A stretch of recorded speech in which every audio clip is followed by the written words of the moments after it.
Hi and welcome. I'm trying to learn medicine, today aneurysm, and after we've done it, we're going to do a bit stretching, and if you participate in the stretching, this is the Aneurysm, and we're talking about the blood system and disease and internal anatomy, and this is now medical advice, we're just reading about it. Aneurysm. Local swelling of an artery, like a blowout of an inner tube, which can develop if the artery is diseased or weakened, especially when the blood pressure is high.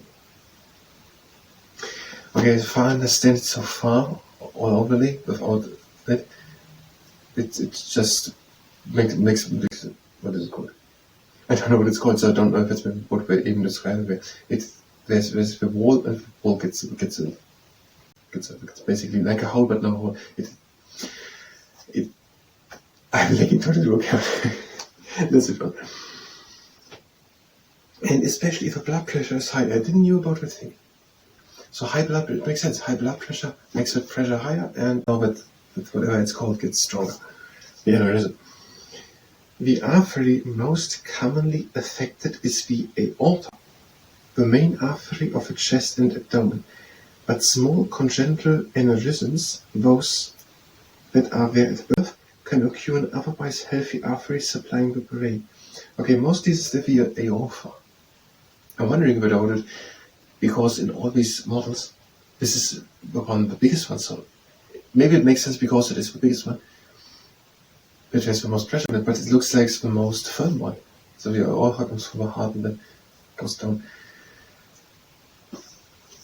Okay, let's see. And the other thing was small congenital aneurysms, those that are there at birth. Congenital means they're at birth. Can occur in otherwise healthy arteries supplying the brain. Okay, people can have also, in the moment where they are born, aneurysms at the arteries supplying the brain. See subarachnoid hemorrhage. Later on. Rupture is the most serious risk of an aneurysm. Okay, some type of rupture, I don't know what rupture is. Sometimes a rupture, it must be breaking. Sometimes a rupture is incomplete in between the inner and outer layer of the arterial wall. Okay, a rupture is a problem, so I think that means it breaks. So it blows up like a balloon, that is how it's called. I think I understand like that. There's just peacefully the wall, and then one day it gets at one point a week, and now it opens up and there like a balloon does it blow. And it can rupture, it can break, and when the blood is not where it should be. And it could be just ripped between the two walls of the arteries that we just saying. Okay, symptoms. Many aneurysms have no symptoms, especially those in the abdomen, and are found only by chance on routine examination or X-ray. I'm wondering how long are they? Are they there for a few days, a few weeks, or are they there actually over years? Okay. Oftentimes no symptoms, and then they are found then maybe by chance by an X-ray or other type of examination. Those which develop in the chest are more likely to press on surrounding tissues and to interfere with the proper function of the heart, causing chest pain and shortness of breath. That is very interesting. An aneurysm can cause chest pain. A reason of chest pain, the other way around is more interesting. A reason of chest pain can be an aneurysm.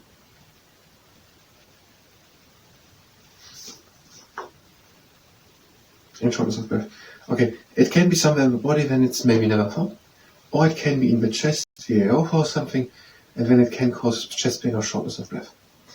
Causes. The most common cause is ephedroma, that is degenerative change of the wall of the artery. Okay, ephedroma, did we do it? We have A-N. Did we add A-T? I think we did it. Ephedroma, sitting here. Degeneration of the walls of the arteries condition is also known as atherosclerosis or arteriosclerosis. It could be that we did it, but we didn't do a video about it. Otherwise I would know more about it. Okay, ephedroma, degeneration of the arterial walls. So that is one cause. That makes sense. Another cause is untreated syphilis. But that is now rare in the books from the 80s. So we're saying in the 80s it was already rare that syphilis is the cause of aneurysms. occasional causes and aneurysms of the aorta. Syphilis causes occasionally an aneurysm of the aorta many years after the original infection. Syphilis can cause an aneurysm at the aorta years after infection. And another cause, the cause of congenital aneurysm is not known. Very no cause. We don't know it. The cause of congenital is not known. In the 80s. Maybe something was wrong. When you consult a doctor, as soon as the condition is suspected, what the doctor might do? If an aneurysm is causing symptoms, the doctor will investigate to see whether it can safely be removed by surgery. A symptomless aneurysm is often not treated. Again, my question, how long does it then stay there?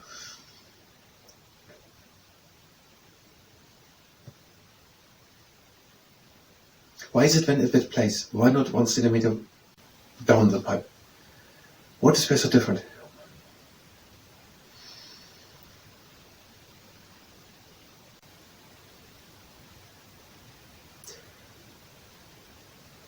Would it not be logical if now there's no more room for the blood? That now the people have a shortness of blood? Now the question is basically, imagine someone has a lot of aneurysms, and we are all quite big, and there's a lot of blood now to the side, bulged out, or what it's called. Does the person then have a shortness of blood? And how much does the body react and produces more blood?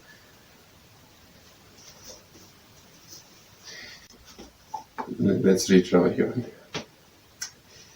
If the aneurysm ruptures, emergency surgery is required immediately. That makes sense. Prevention C at apheroma. So we have to look how apheroma can be prevented. Let's take one look.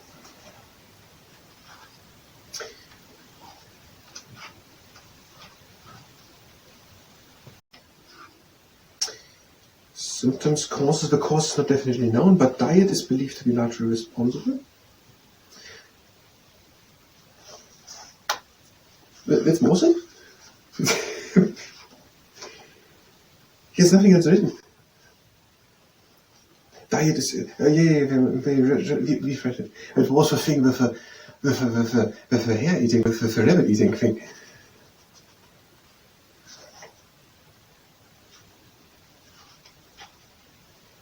No, here's nothing written.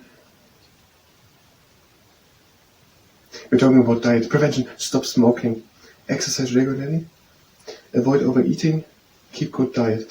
And there we say the thing with here, do whatever possible, eat meats from animals that have fat-free range, for example, wild rabbits and hares and pigeons and fish. That was the thing. No, okay, back here to the other thing. So to prevent apheroma, prevent degeneration of the arterial walls, and that we said smoking and exercising, stop smoking and start exercising or do it, and don't overeat and try not to get obese. Outlook. Aneurysms in the chest which cause symptoms are serious, and without surgery they may be failed. Makes sense. Okay, if it's somewhere at the overfire at the chest, they can be very serious and can lead to death. Those elsewhere may remain for many years without causing serious trouble. But when pain or pressure symptoms develop, the risk of rupture has to be balanced. How does the pain now look if the aneurysm is in the leg or something? But when pain or pressure symptoms develop, the risk of rupture has to be balanced carefully against the risks of removal by surgery. Okay, we're thinking then about removing it is a bit also risky, but keeping it there is also risky, and we have to balance it. Okay, that was aneurysm.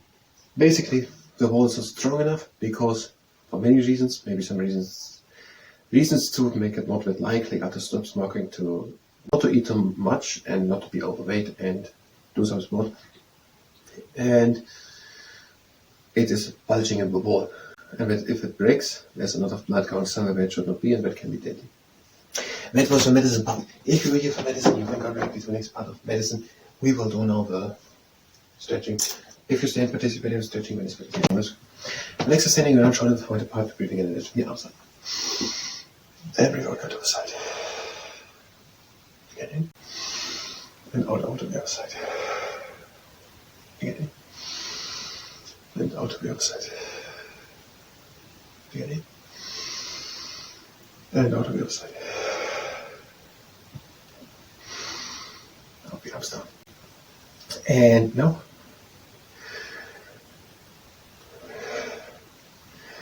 And now, breathe in.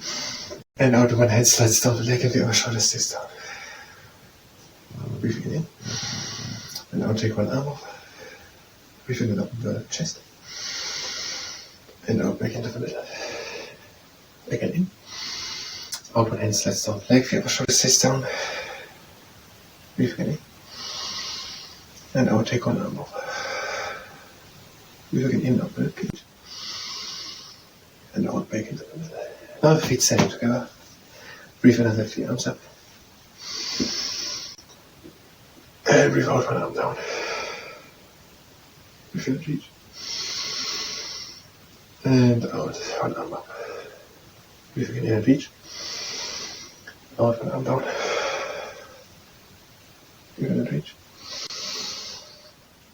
And out, arm up. And now we have a leg standing again, shoulder from body part, and we do shoulder circles. Go back, up, yeah, front, and down, and again back, front, and down, and another time, front, and down, and again, front, down. And now, breathe in, lift the shoulders up, breathe out, lift the fall down, in and up, out and down. Breathe in, lift the arms up, and on the upper plug up, pretend to take an apple hanging high on an apple branch to turn it a bit around, and then to jab it out.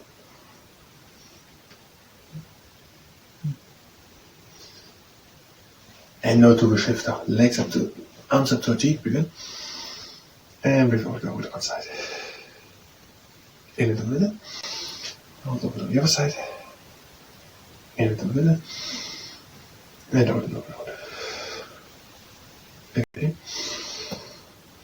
and out, again in, and out, lean onto the knees. We're doing the buffalo fighting its hangover. Breathe in, and out, one shoulder front, in and back, out the other front, in and back, out one front, in and back, out the front.